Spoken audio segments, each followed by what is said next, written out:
Bienvenue à Sur la ligne. Aujourd'hui, nous avons la chance de rencontrer Mathieu Prou, l'ancien joueur de football avec les Alouettes de Montréal et maintenant à RDS en tant que commentateur, analyste et collaborateur. Alors voici les meilleurs moments de notre entrevue avec lui. Alors nous sommes avec Mathieu Prou. Merci de nous avoir invités ici. Ça fait plaisir. En fait, ma première question, c'est est-ce que pour toi, le sport a été un refuge? Très certainement. Dès mon plus jeune âge, moi, j'ai pratiqué toutes sortes de sports. J'ai pratiqué le hockey, le ski, le baseball, le golf, tout ce qui me permettait, dans le fond, de me libérer du désir de dépenser de l'énergie. Donc, quand les choses étaient tranquilles à la maison, j'avais besoin de bouger, puis je grimpais les murs. Au lieu de faire ça, ben, j'allais dehors, je prenais un bâton, un ballon, et peu importe, puis je m'amusais. Donc, pour moi, c'était une façon une espèce d'exutoire quelque part où je pouvais libérer beaucoup d'énergie. Puis quand les choses allaient moins bien à la maison, tu sais, dans mon enfance, je pense notamment peut-être au divorce de mes parents ou des peines d'amour peut-être. Là. Oui, j'ai eu des peines d'amour. Et donc, ça me permettait de m'en aller là-dedans et de me sentir bien. J'ai toujours été un bon athlète, je performais bien dans le sport, donc ça me permettait d'aller là, puis de me retrouver, me recentrer, puis d'avoir beaucoup de plaisir à faire ça. Okay. Donc, je peux dire que c'était un refuge pour moi. Puis si ça n'avait pas été le football, est-ce qu'il y en aurait peut-être eu un autre ou c'était... Oui, assurément. En fait, j'ai fait plusieurs sports, comme j'ai déjà dit. J'ai joué au baseball longtemps. C'était pas le football, moi j'ai découvert le football quand même tard. J'ai découvert le football à l'âge de 18 ans. Donc, je pense pas qu'il y a un autre sport que j'aurais pu commencer aussi tardivement et avoir du succès que le football, parce que ça demande des qualités peut-être assez primaires, donc courir et coordonner, tout ça, pour pouvoir capter un ballon. Ça n'a pas été le football, ça aurait peut-être été autre chose, mais ça n'a peut-être pas été le sport. J'aurais toujours pratiqué du sport dans un mode récréatif. Je pense que ma carrière professionnelle, c'était le football et que ça. Mais sinon, ça aurait été autre chose, puis j'aurais continué à bouger. Je bouge encore aujourd'hui, j'aurais toujours fait du sport, pas de doute là-dessus. Mais tu dis que tu l'as découvert à 18 ans, ce qui est tard.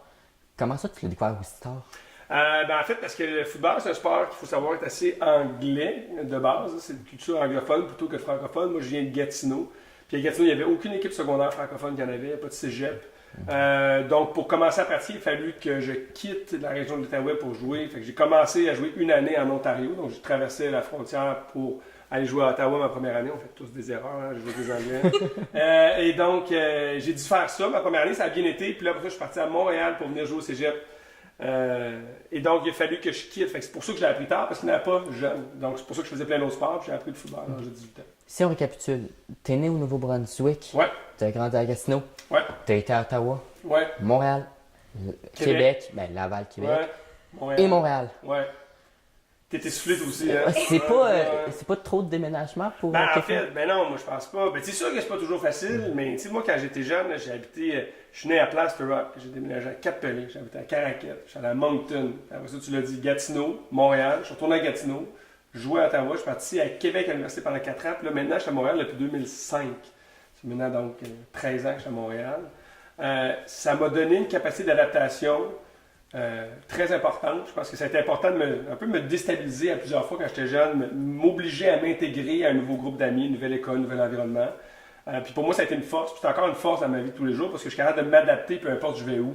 Je suis capable de saisir un peu les gens qui sont là. Je suis bilingue, ça aussi c'est une grosse force. Donc tout ça ensemble fait que oui, ça a été beaucoup de déménagement, mais ça a été fort agréable. Ça a été un des plus beaux cadeaux au final que mes parents m'ont donné, cette capacité de m'adapter. Là. Fait que finalement, il y a des joueurs qui disent qu'ils ont peur d'être échangés parce que c'est l'inconnu. Ouais. Toi, être échangé, c'est go à échanger moi. Ben, c'est sûr que, tu sais, 4 jours pour les Alouettes, être échangé, ça n'a pas été quelque chose que j'aurais souhaité parce que chez nous, tu sais, je suis québécois, oui, je suis né au Nouveau-Brunswick, mes parents sont québécois, mon père était dans la GRC, c'est pour ça qu'on habitait au Nouveau-Brunswick, mais non, moi, c'est mon équipe, c'est ma province, c'est mes couleurs, donc, tu sais, être échangé, pas nécessairement pour la crainte de vivre dans une nouvelle ville, mais ça a été juste le fait d'être déçu, de quitter. Puis de ne plus pouvoir représenter les couleurs des Alouettes. Mais ça m'aurait pas... non, ça n'aurait pas été la fin du monde. J'aurais été capable de m'adapter, je pense. En parlant des Alouettes, le 29 novembre 2009, ça dit quelque chose?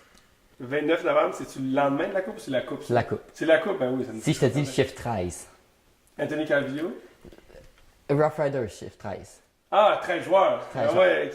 Tu vois, moi je pense à Anthony Calvillo, mais c'est Anthony Calvillo qui nous a fait gagner, c'est pas le 13e homme qui nous a fait gagner. Ben, le botté était raté. Ouais, mais on a connu quand même, tu sais, c'est drôle ça. Vas-y, pose ta question. Okay, C'est une question. En fait, il faut qu'il fasse attention, parce que là, il marche sur des coques. Ben, justement. Et chez nous, quand... puis je veux me dire que j'ai été chanceux de gagner la coupe. On écoute sa question à fait mais d'être bonne. Le botté était raté. Les arbitres lancent tout un mouchoir. Est-ce que vous les voyez, les mouchoirs, tout de vous? suite. OK. Puis Ouais. vous le savez que c'est pourquoi ou vous le savez pas? Ben, on se doute que c'est pour ça, parce que rarement, les arbitres en arrière, donc pas les juges de ligne, sur les côtés. Les juges de ligne, ça serait un hors-jeu. Les juges, les arbitres qui sont derrière les poteaux au début, eux, c'est pas mal la seule pénalité qu'ils peuvent signaler, c'est ça. Aussi vite que ça. Fait qu'on s'est douté que c'était ça, mais il y a quand même eu un 3-4 secondes de panique. Puis de se dire, c'est pas vrai qu'on a encore échappé. Parce que moi, il faut comprendre que pas juste moi, mais mes coéquipiers qui étaient ensemble depuis 2005, disons, parce que moi j'ai commencé ma carrière en 2005 avec les Alouettes. On avait perdu la Coupe en 2005, en 2006, en 2008. Et puis là, c'était la 4e Coupe, moi, à laquelle je participais. Puis on était clairement la meilleure équipe cette année-là. On a fini 15-3, je pense. Meilleure attaque, meilleure défense. On Anthony avait battu, Calvillo, on avait Calvillo, on avait battu les Riders 2 fois en saison régulière de façon assez convaincante. Fait qu'on s'amenait là comme grand favori. Mais le football, c'est la beauté du football, c'est que c'est un match, pas un 4 de 7. C'est pour ça que c'est pas toujours la meilleure équipe qui gagne. Puis cette journée-là, les Riders nous ont donné toute une frousse. Puis ils sont sortis plus forts, mais moi je maintiens, puis je reste sur cette prémisse-là, puis c'est peut-être, j'essaie de me convaincre. Mais c'est pas la seule erreur qu'ils ont fait. C'est sûr que c'est l'erreur que tout le monde voit parce que c'est l'erreur qui est arrivée sur le dernier jeu du match, mais on a provoqué plusieurs erreurs avant ça. On a fait plusieurs jeux qu'ils ont déstabilisés. On perdait 17-3 à la demi, puis on est sorti tellement fort en deuxième demi qu'on s'est un peu pris de court. Mais effectivement, on a eu joué de chance aussi parce qu'ils ont cafouillé, puis on a eu la chance de faire un autre botté pour l'emporter. Mais j'ai la bague en bas ici, c'est moi qui l'ai, puis malheureusement, les gens des Riders, ils l'ont pas chez moi, c'est moi qui l'ai ici. Puis techniquement, s'ils avaient conservé leur avance, le 13e joueur, enfin, ça aurait rien changé. changé. Exactement. 44 verges pour la victoire. Damon Duval, le teneur, et Ben Cahoon en plein centre. Il n'y a plus de temps au cadran. C'est raté, il y a des mouchoirs toutefois. C'est raté, mais il y a 2 mouchoirs qui ont été lancés. Armstead quitte la zone des buts, mais il y a des mouchoirs sur le terrain. Attendons voir. Est-ce qu'il y a trop de joueurs sur le terrain pour une équipe? Est-ce qu'il y a trop de joueurs sur le terrain pour une équipe contre la Saskatchewan, peut-être? Les Rough Riders avaient commencé à célébrer. Pénalité contre les Riders. Pénalité contre la Saskatchewan. Illegal substitution, too many men on the field. Trop de joueurs sur le terrain. It's a 10-yard penalty. Et on avance de 10 verges, ce qui va rendre la tâche encore plus facile pour Damon Duval. 10, 11, 12. Et le 13e, c'est le retourneur. Il y a effectivement... Un joueur dans la zone des buts. Ben oui, c'est ça. Oh, quel cafouillage! Alors le placement avait été raté sur une distance de 44 verges. Oh, quelle erreur! Et cette fois, ce sera 34 verges pour la victoire. Damon Duval, les joueurs, un genou au sol chez les Alouettes sur les lignes de côté. 34 verges pour la victoire. La remise est bonne. C'est C'est réussi! réussi! Victoire des Alouettes sur le dernier jeu du match à la Coupe Grey. Les Alouettes l'emportent de 28-27 sur le dernier jeu du match. Un placement de 34 verges de Damon Duval. Puis ça, c'est la Ligue canadienne. Qu'est-ce que tu réponds à ceux qui disent que la Ligue canadienne, c'est un football de bas niveau?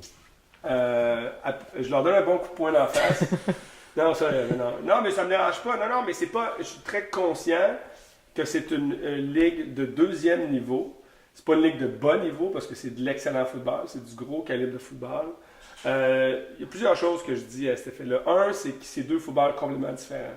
Un qui est à 3 essais, l'autre qui est à 4. Un qui a 12 joueurs, l'autre qui en a 11. Un qui joue sur un plus grand terrain, l'autre qui joue sur un plus petit terrain. Il y en a un qui est américain, il y en a un qui est canadien, puis c'est notre football. C'est un super beau sport. C'est un sport où aucune avance n'est assurée. Le football américain, c'est pas tout à fait la même chose. C'est du football plus nord-sud. Nous, on utilise tout le terrain. C'est un football qui est très, très rapide au Canada parce qu'il faut justement pouvoir couvrir l'ensemble de la surface de jeu. Les joueurs sont plus petits, mais plus rapides. C'est du très bon foot. Puis il y a beaucoup de joueurs qui jouent au football américain aux États-Unis qui viennent ici que ça ne fonctionne pas. Et vice-versa, les joueurs de la Ligue canadienne qui fonctionnent bien, qui vont là-bas, que ça ne fonctionne pas. Donc, c'est 2 footballs complètement différents. Puis quand tu es un amateur de foot, si tu es un vrai amateur de foot, puis tu n'es pas juste un amateur de sport qui essaie de s'immiscer dans une discussion de foot, tu peux apprécier la beauté de chacun de ces sports-là. Moi, ceux qui disent « moi, j'aime juste la NFL », ben, c'est parce que probablement tu ne comprends pas tout ce qui se passe. Puis j'ai rien contre ça, c'est parfait. Puis si tu veux aimer juste la NFL, aime juste la NFL, mais on n'est pas obligé de dénigrer un sport ou une ligue pour augmenter ou non. Donc, c'est 2 belles ligues, 2 beaux sports, puis à chacun d'aimer ce qu'il veut. En fait. On t'a souvent associé à Étienne Boulay, Parce, Je sais pas c'est qui. Ah, non, ok. Ben, c'était un de tes coéquipiers. Ok, parfait, ouais, Il c'est te ça. ressemble un petit peu. Mon co-chambreur, c'est ça, ouais. Et lui, il a eu des contacts en début de carrière avec la NFL. Toi, est-ce que c'est quelque chose qui t'aurait tenté avoir la NFL? Tu sais, moi, j'ai commencé à 18 ans.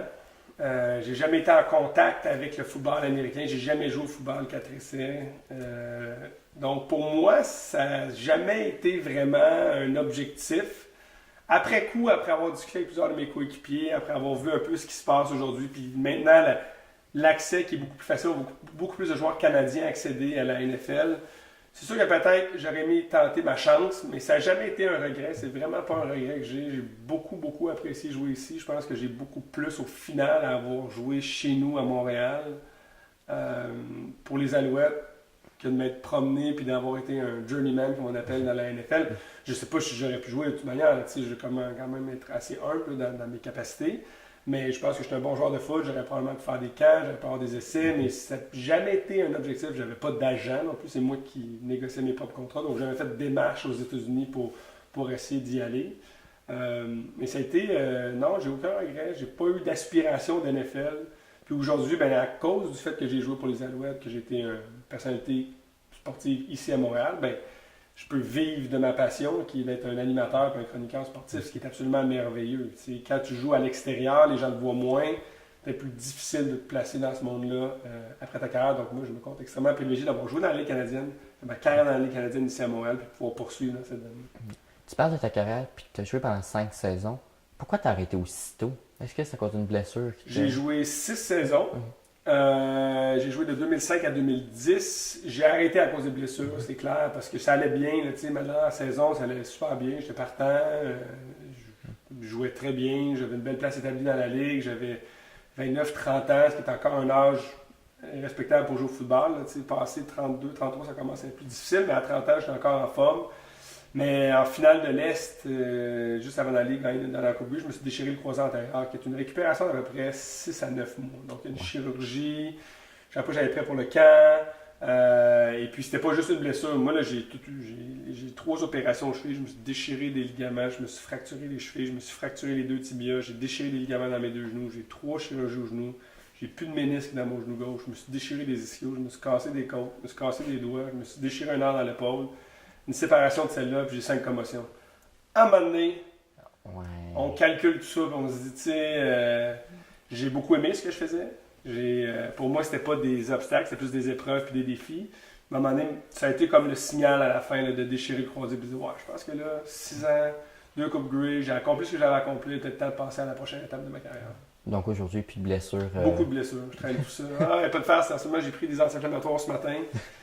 J'ai été faire un événement de patinage de vitesse hier avec l'équipe canadienne de patinage de courte piste, puis j'ai fait 20 tours de patinoire, puis j'ai le genou enflé ce matin. Tu sais, on en rit, puis j'en ris moi aussi, là, mais c'est tough. Je dirais que c'est la plus grosse, la chose la plus difficile à gérer après la carrière pour moi. Pour certains, c'est la perte de notoriété, la perte d'identité. Il y a plusieurs choses associées à une retraite pour un athlète professionnel. Mais je te dirais que pour moi, ça a été les blessures, parce que je traîne encore ça. J'ai eu des problèmes de cou pendant 1 an ou 2 après ma carrière, puis là, j'ai des gros problèmes de genoux. Donc moi, le sport, j'en fais, mais il faut que je calcule ce que je fais, il faut que je fasse attention, il faut que je prenne des anti-inflammatoires. Ça, je trouve ça plate, parce que j'étais un grand sportif toute ma vie, puis aujourd'hui, je trouve ça plus difficile de pratiquer des sports. Donc c'est tough, mais je n'échangerais pas ça pour rien, je recommencerais demain matin si j'avais la chance. Puis tu n'as toujours pas de regrets. Zéro regret. Mais puis, dans toute ta carrière, c'était quoi ton meilleur souvenir? Est-ce que c'est vraiment la Coupe Grey contre les Rough Riders? Il n'y a pas personne qui pratique un sport d'équipe qui va te dire, en tout cas, si quelqu'un dit ça, il est assez égoïste comme joueur. Le feeling de gagner en équipe quelque chose, moi j'ai eu la chance de gagner 2 championnats universitaires avec le Rougeur Université Laval. J'ai gagné à mes 2 dernières années, en 2003-2004, puis j'ai gagné à mes 2 dernières années avec les Alouettes. Fait que j'ai eu la chance, moi, de finir ces 2 carrières-là avec des championnats, ce qui est la façon ultime de quitter son sport. Puis c'est réellement, et même pas proche, des plus belles choses que tu peux accomplir comme athlète, c'est de gagner un championnat en équipe, parce que j'ai gagné plein d'honneurs individuels, j'ai atteint des plateaux, j'ai fait des gros jeux, tout ça, des bonnes performances, mais de gagner en équipe, là, de pouvoir célébrer avec tes coéquipiers avec qui tu as saigné, tu as sué, tu t'es battu, tu t'es entraîné, tu sais. Avec ces gars-là, de pouvoir vivre et célébrer ensemble, il n'y a rien qui se compare à ça. C'est quelque chose que je peux peut-être essayer de te décrire, mais que je ne pourrais jamais réellement t'expliquer pour te faire vivre, parce que tant que tu ne le vis pas, c'est très difficile de comprendre c'est quoi. c'est ce qui fait qu'il y a un lien très fort entre ces gars-là à vie. Les gars de l'Université Laval, à chaque année, on se rassemble, on se voit dans 2 semaines, on fait une fin de semaine ensemble à chaque année depuis ce temps-là. Puis les gars des Alouettes que je revois aussi régulièrement. Donc, on a tissé des liens, puis ces championnats-là sont les plus beaux moments, il n'y a pas de doute. Okay. Puis justement, tu parles des liens au football. Puis on dit vraiment que c'est au football que c'est plus des frères, mettons. Mm-hmm. Pourquoi c'est au football qu'il y a autant de liens? Je pense, moi, que le football, c'est le sport ultime d'équipe. C'est le sport où un gars de 5 pieds 6, 150 livres peut être à côté d'un gars de 6 pieds 7, 340. Puis les deux ont la même valeur dans l'équipe. Les deux ont un rôle différent à jouer, mais sont tout aussi importants au succès du groupe. Donc, il y a une place pour tout le monde. Puis c'est le sport ultime de sacrifice, parce que tu regardes le joueur de ligne offensive, il y a un ballon, il y a 24 joueurs sur le terrain. Il n'y a pas beaucoup de monde qui touche au ballon. Donc, tous les autres là, se sacrifient pour la cause. Donc, le joueur de ligne va bloquer pour son corps arrière. Le porteur de ballon va bloquer pour son corps arrière. Il y a un receveur de passe qui va attirer des joueurs pour ouvrir le champ pour un receveur de passe. Donc, il y a cette espèce de notion de sacrifice, de don de soi, de faire confiance à l'autre. Un système de jeu, quand il est établi, tu as un 12e à faire. Chaque joueur a son 12e à faire. Puis s'il y a un 12e qui fait défaut, bien, toute l'intégrité du système est à terre. Fait que chacun a un rôle très déterminé, du joueur vedette jusqu'au porteur d'eau. Donc, c'est vraiment le lien d'équipe, je pense, qui fait en sorte que chacun a un respect immense pour l'autre, pour son rôle, pour ce qu'il fait, pour le sacrifice qu'il fait pour que lui-même puisse accomplir des grandes choses. Donc, Mark Trestman disait toujours, un vrai joueur d'équipe veut gagner encore plus pour le gars à côté de lui que pour lui-même. Je pense que c'est ce qui représente le football beaucoup. C'est pour ça qu'il y a des liens qui sont très très forts entre les joueurs. Okay. Puis au football, c'est 3 équipes en une. Il y a l'attaque, il y a la défense, les unités spéciales. Plus une unité de pratique. Comment tu fais pour reconnaître tous les visages puis rappeler tous les noms? Vous êtes comme une soixantaine? Ben, je sais pas, vous êtes combien vous autres dans votre programme au Cégep? Une vingtaine, puis encore là, les noms, on s'en rappelle pas. Ah ouais, ok, bon, mais ça, c'est pas une bonne question de bord. Je vais couper au montage. Non, non moi, je te dirais, on les côtoie tous les jours, tu sais, puis on travaille très, très proche. Même si le joueur de ligne, je suis pas en meeting avec lui tous les jours, ben je le vois sur le terrain de pratique, je le vois dans l'autobus, je le vois dans l'avion pour me rendre au match, on est ensemble à l'hôtel, on se côtoie sans arrêt. Je vois plus les joueurs pendant la saison, je voyais plus les joueurs que ma blonde ou mes amis. Ça devient ta famille, ça devient un peu ton noyau. Fait à force d'être ensemble, tu quittes le matin à la maison à 6h30, 7h, puis tu passes la journée avec eux. Tu passes le camp d'entraînement où tout le monde est reclus ensemble. On était à Saint-Jean-sur-Richelieu ou à Bishop. Il y a tellement, tu passes tellement de temps ensemble que forcément tu viens à connaître tout le monde. Tu tisses des liens proches ou loin, mais tu tisses des liens avec tout le monde. C'est quel coéquipier qui t'a le plus marqué? Comme vraiment, tu vas t'en rappeler, là, puis c'était ton meilleur ami. Ok, là, c'est 2 questions différentes, par exemple. Mon meilleur ami comme joueur, c'est clair que ça a été Étienne Boulay et Pascal Masson. J'en ai 2. Pascal, ça a été mon meilleur chum au niveau universitaire. J'ai joué aussi avec lui avec les Alouettes pendant 1 an et demi. C'est quelqu'un avec qui je suis très, très proche. Aujourd'hui, on est des enfants du même âge. On arrive d'un voyage ensemble, donc on est très, très proche. Ça a été mon mentor au football. Il était 1 an plus vieux à l'université. Il m'a beaucoup appris, puis on s'est toujours suivi dans notre carrière, donc ça, c'était clairement mon meilleur ami. Puis probablement lui qui m'a marqué aussi le plus dans ma carrière, en étant celui qui m'a pris sous son aile, puis m'a guidé un peu à travers mes premiers pas comme vrai joueur de foot à l'université. Puis mon meilleur ami chez les pros, c'est Étienne. On était co-chambreurs, on était ensemble tout le temps, on était sur les unités spéciales ensemble, on jouait à la même position. Fait que c'était vraiment mon meilleur chum dans l'équipe pendant ces années-là. Fait que c'est clair que ces 2 gars-là ont marqué ma carrière. Puis je pourrais aussi mentionner le nom de Ben Cahoon, qui était un des grands receveurs de l'histoire de la Ligue canadienne, que j'ai affronté souvent en pratique, qui pour moi avait une des meilleures éthiques de travail, une des meilleures approches, un gars super fin, un gars sympathique, un gars pour qui je vois un respect immense. Fait que ces gars-là, clairement, font partie de la discussion. Puis, avec Étienne Boulay, on connaît son personnage funny. Tu as l'air de ça. Est-ce que vous avez déjà fait des niaiseries? Jamais. Jamais? Est-ce que tu le jurerais? Non. Ok. Puis, pour ton... J'ai donné longue réponse sauf celle-là. Puis, durant tout ça, tu as nommé Mark Trestman encore. Est-ce que c'est un des coachs qui t'a le plus aidé? Je dirais que Mark Trestman aidé, peut-être pas nécessairement aidé, il m'a le plus inspiré. C'est un coach duquel j'ai appris beaucoup sur la science du leadership, sur comment diriger des hommes, comment approcher une philosophie, donner une vision à un groupe. Ça, il m'a beaucoup appris là-dessus. Quand il est arrivé, c'était en 2008, donc c'était déjà ma 4e année, fait que j'avais beaucoup déjà fait de chemin, j'étais un vétéran. Alors, il m'a aidé, mais j'ai plus appris de lui. Les coachs qui m'ont aidé, c'est plus avant ça, donc au début de ma carrière. Je pense au niveau universitaire, les coachs qui m'ont le plus marqué sont probablement dans mon parcours universitaire. Marc Fortier, notamment, à l'Université Laval, qui est encore là comme coordonnateur défensif, qui à l'époque était mon coach des unités spéciales, était mon coach des demi-défensifs, puis était mon coach d'entraînement. Donc j'étais avec lui tous les jours pendant 4 ans à l'université. C'était vraiment le coach qui a défini ma carrière, puis qui m'a amené où je suis aujourd'hui. C'est lui qui m'a transformé, qui a fait de moi un athlète. Il m'a pris comme athlète, puis il m'a amené comme joueur de foot. Donc c'est clair que c'est lui qui m'a le plus aidé dans ma carrière. Okay. Puis est-ce que ça t'a déjà intéressé être entraîneur, toi, ou... Pas vraiment. J'ai été approché souvent. J'ai toujours aimé ça, faire des camps. On fait des camps de perfectionnement, des camps d'automne, des camps de toutes sortes de trucs, des camps de printemps plutôt, mais c'est vraiment une vocation. J'ai énormément de respect pour les entraîneurs parce que même aujourd'hui au niveau collégial, c'est des heures de fou. C'est tous les soirs, c'est toutes les fins de semaine. Donc c'est vraiment beaucoup de temps. C'est un sacrifice énorme de faire ça pour toi, pour ta famille. Il faut que tu sois un passionné. J'aime le football, mais je suis pas sûr que je serais prêt à y donner autant que les coachs le font. Donc j'ai beaucoup de respect pour les entraîneurs professionnels, mais j'ai également encore plus de respect pour les entraîneurs amateurs qui font ça pour des peanuts juste parce qu'ils aiment le sport. Donc j'ai déjà été approché. C'est peut-être quelque chose qui m'a intéressé, mais j'ai jamais été beaucoup plus loin que ça. Okay. Puis aujourd'hui, tu es à RDS, puis tu as porté tous les chapeaux. Collaborateur, animateur, commentateur, analyste. Qu'est-ce qui était le plus dur pour toi au début d'avoir tout ça? Pas parler trop vite. Qu'est-ce qui était le plus dur? Je te dirais que je l'ai, puis c'est humblement. J'ai une facilité à m'exprimer. J'aime être devant la caméra. J'aime être devant les gens. J'aime l'attention. Ça a toujours été en moi. Fait que ça a été naturel de faire le saut dans les coms. Puis aussi le fait que quand je jouais pour les Alouettes, j'étais un peu un porte-parole non officiel. À tous les jours, j'avais des demandes médiatiques parce qu'on était des francophones. Puis on se faisait demander des entrevues, Étienne et moi, régulièrement. Fait que, à tous les jours, presque, c'était une pratique dans le fond. Je me pratiquais à m'adresser à la caméra, répondre à des questions, tout ça. Fait que ça a été un beau bagage d'expérience pendant 6 ans sans arrêt. Puis j'ai une formation en droit aussi. Je suis avocat de formation. Donc, ce que j'ai fait pendant ma carrière de droit, c'était plaider. Donc, j'allais à la cour.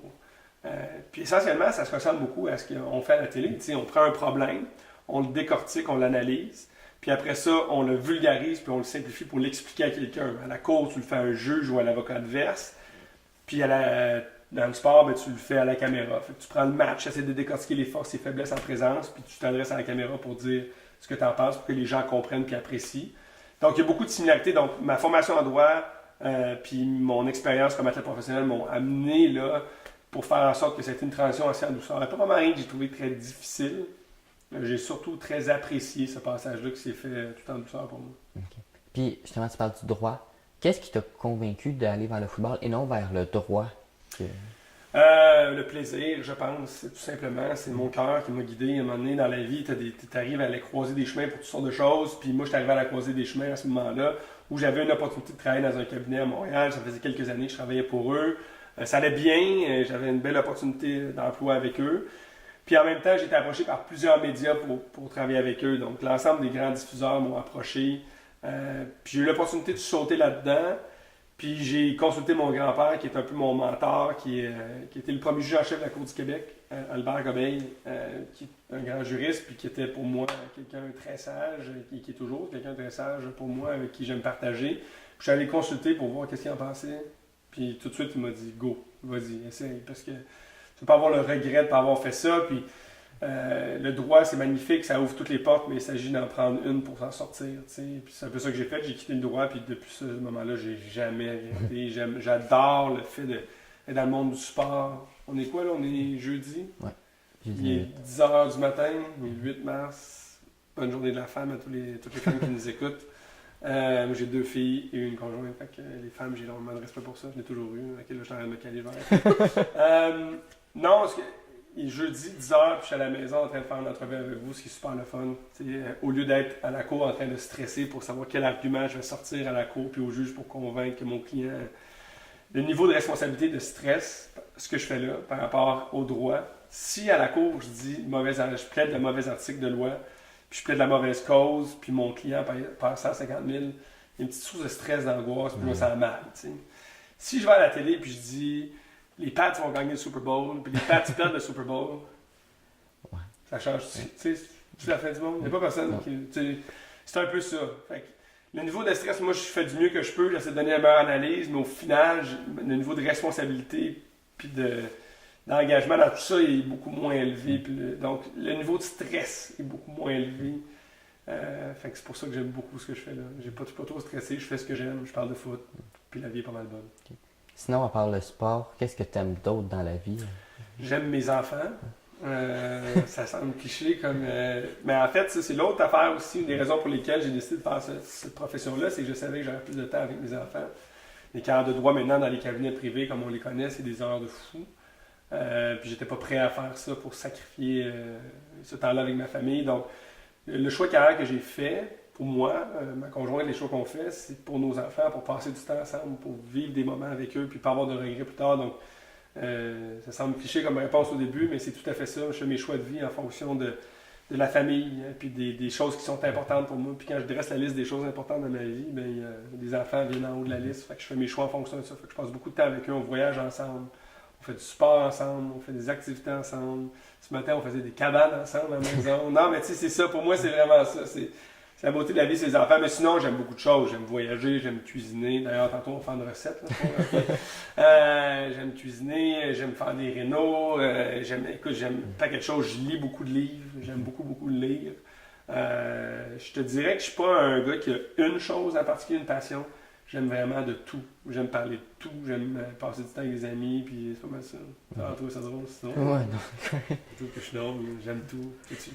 Non, c'est juste que j'ai pensé à les patates McCain. Oui, j'aime les patates McCain. Okay, celle-là, on ne l'avait pas encore sortie. Ouais, j'aime les patates McCain aussi. Ben, tu vas mettre une infographie là, avec une patate. On va mettre la publicité tout de suite. La publicité de ça. Okay. Donc, Mathieu Proulx, merci beaucoup d'avoir accepté. Merci à vous, c'est très apprécié.